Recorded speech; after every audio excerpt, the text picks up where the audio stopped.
안녕하세요. 그들은 왜 극단적일까의 저자, 심리학자 김태형입니다.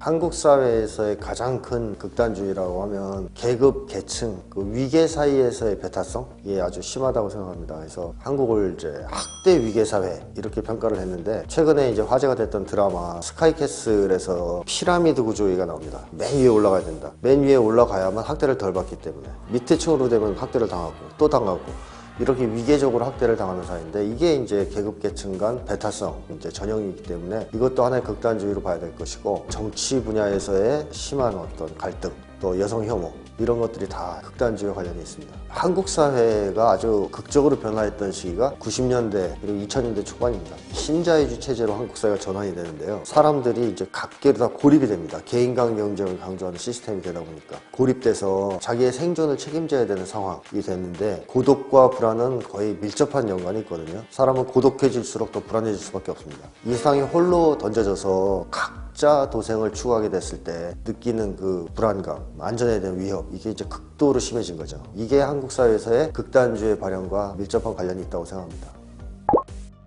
극단주의의 네 가지 특징은 배타성, 광신, 강요, 혐오라고 할 수 있습니다. 사실상 극단주의의 가장 핵심은 배타성이라고 봐야 되는데요. 나나 내가 소속된 집단을 뺀 나머지를 다 배타시하는 거. 이게 이제 가장 중요한 특징이고 다른 집단을 다 배타시하려면 다른 집단은 틀리고 나만 옳다라는 광신적인 믿음이 있어야 됩니다. 그 다음에 내가 배타적인 태도로 세상을 대하고 광신적인 어떤 믿음을 가지고 있다 하더라도 그것을 타인들에게 강요하지 않는다면 그다지 큰 문제가 될 수는 없거든요. 근데 이걸 이제 굳이 남들한테 강요하면서 내 믿음을 너도 받아들여라. 이게 이제 극단주의의 또 세 번째 특징이 되는 것이고요. 이 모든 것이 복합되면 나나 내가 소속된 집단을 뺀 나머지를 다 혐오하는 혐오가 나타나게 되죠. 일신교와 극단주의가 관련이 좀 있을 수밖에 없는 것은 신을 하나만 인정하거든요. 나머지 인정하지 않습니다. 그렇기 때문에 내가 믿고 있는 종교를 가진 사람은 이제 우리라는 범죄에 들어오지만 그 나머지는 다 배타시하게 됩니다. 나 다른 종교를 가진 사람 혹은 무신론자 따라서 다른 쪽은 다 틀리고 나만 옳다라는 어떤 반이성적인 믿음을 붙잡게 되죠. 그래서 광신이 나타나는 것이고 내가 믿고 있는 신을 남들이 믿지 않는다는 것은 굉장히 불안 요소입니다. 나의 안전을 위협할 수 있는 요소죠. 그래서 그 사람들이 나와 똑같은 신을 믿게 만들어야 안심할 수 있어요. 자기 신앙을 믿게 만들려고 하는 강요의 특징을 가지게 됩니다. 그래서 이 모든 것이 또 합해지면 혐오 증상이 나타나고요.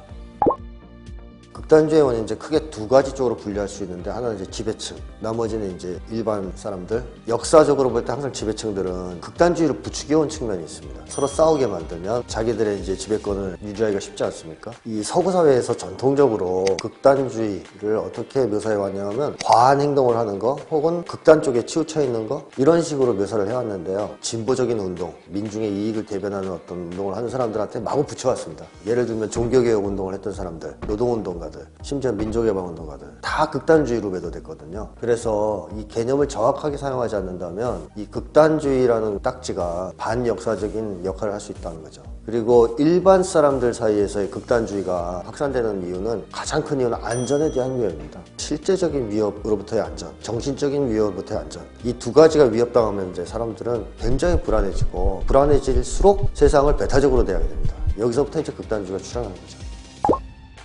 극단주의를 근절하려면 교육이나 뭐 이런 계몽 정도로 해결할 수 있는 문제가 아니라고 생각합니다. 여러 가지 미봉책 갖고는 안 됩니다. 사람들이 안전하다라는 느낌을 갖게 해줘야 됩니다. 나는 안전하구나 지금. 실제적으로도 안전하고 정신적으로도 안전하구나. 그런 사회를 만들어줘야 되는데 그 핵심이 격차 해소라고 생각합니다. 한국 사회에서 모든 차별과 무시, 학대의 근원은 사실 격차에서 지금 나오고 있거든요. 따라서 격차를 해소시켜줘야 사람들이 그만큼 학대당하거나 무시당하거나 하는 경험을 적게 할 것이고 그 결과 안전하다고 느끼기 시작할 테니까 이게 이제 극단주의를 근절하기 위한 근본적인 출발, 가장 빠른 해결책이라고 생각합니다. 현재 우리 인류가 당면한 어떤 과제가 뭐냐 하는 걸 생각해 본다면 생산력의 발전은 아니라고 생각합니다. 인간이 도달한 생산력의 수준은 지구를 완전히 파괴할 정도까지 도달했어요. 이 고도로 발전된 생산력을 어떻게 하면 잘 활용할 것인가. 다시 말해서 인간이 가장 인간답게 또 행복하게 살 수 있는 그런 세상은 어떤 곳인가 하는 걸 찾아내고 그런 사회를 만들어 나가는 것이 지금 우리의 과제라고 생각하는데요. 이걸 하지 못하기 때문에 사실은 극단주의니 뭐니 하는 모든 문제가 발생한다고 생각합니다.